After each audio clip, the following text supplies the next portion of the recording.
I feel like if you're in the pharmacy, and a lot of independents feel this way, that your own little problems, oh, it just must be Ashland, Nebraska. I'm a small pharmacy. This is probably just why this is happening. And then you'd start reaching out and talking to other independents, and we're all in the same boat. Like, we all have the same struggles. And when I was joining the national, they asked me to be on the National Retail Advisory Board for Cardinal Health. It really, I felt like I learned so much from that whole group That's of so good. people. I mean, there were so many great owners, and yeah, 90% of them were men and above 65. But they gave you, that encouragement and saying that, yeah, even though they're way bigger than Ashland Sure. Pharmacy, they still have the same problems. So Yeah, I wish there was a way to kind of conveniently filter that back down, because pre-pandemic, all of us on the Pioneer leadership team, we traveled to see a lot of pharmacies, and a lot of them have this feeling of like, oh, well, like I have this special problem and it only exists with me. And then you go like down the street to the same place, a different place, and like exact same special problem, and it exists all over the place. Maybe different forms of that special problem, Sure. but it's a universal, like, hey, this is a problem with all independent pharmacy. I know it's crazy how, and I think that's what NESP and CPSN, from that board, I learned that, hey, there's a great group out of North Carolina that's trying to get, and in pharmacy school, you're spoon fed, say, hey, you're going to do Sure. all these services. And I knew we were, because I'd seen a great pharmacist in action. Nice. But you're kind of getting paid. I kind of always felt when I first started that you're getting paid dispensing fees, and that's what you're doing. You're getting paid for the service and the drug.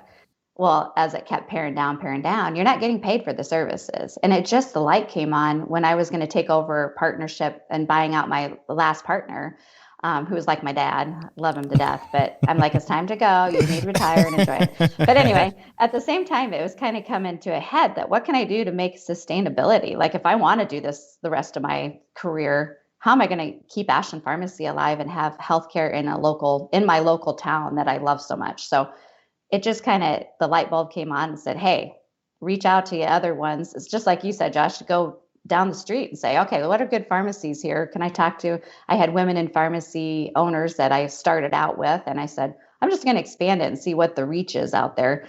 How many people would like to join this group? And I'm not a salesperson, so it was kind of hard for me to just cold call people and say, hey, do you want to join this new group? And they're like, what are you talking about? What are you doing?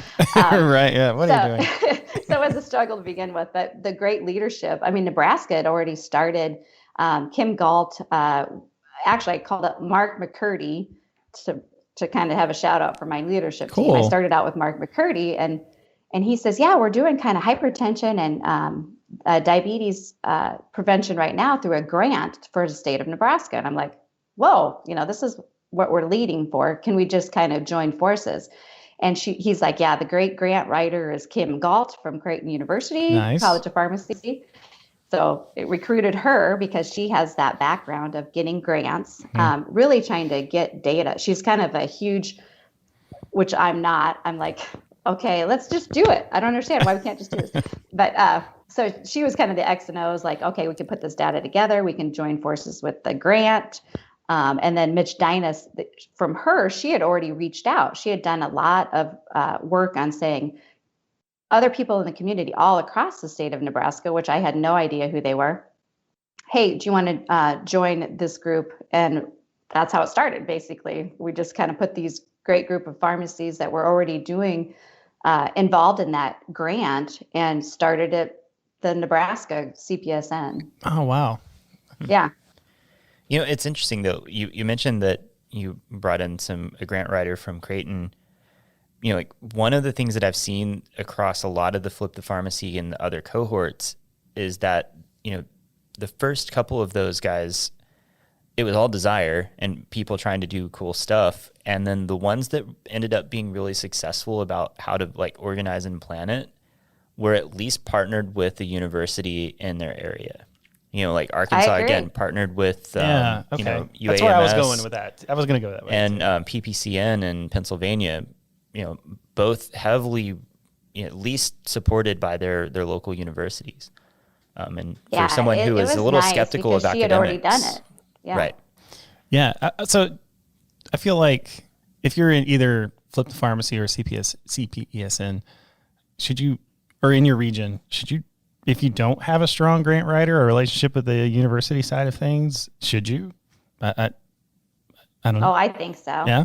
Because most of us are pharmacy owners and we're doing our own thing. We kind of know the background, but you need somebody that really loves data, loves to be able to reach out and say, how much are you increasing your care plans, and really staying on task. Because my passion was, okay, if we're helping people and, let's get the money to help support our pharmacies to change, like Flip the Pharmacy. How are we going to change a sustainability model to keep local pharmacies alive? And so you really need those people of expertise. So I felt I had it because I had great pharmacies with Mitch Dynas out of Beatrice and Mark McCurdy out of Cambridge. Okay. And then Tom Koch, I found him, and he's a huge part of Flip the Pharmacy for being our coach. So you need all types. You need people that need to reach out, but you also need people behind the scenes, like the Walton Roy for the Disney, you need a Walt and you need a Roy. So no doubt.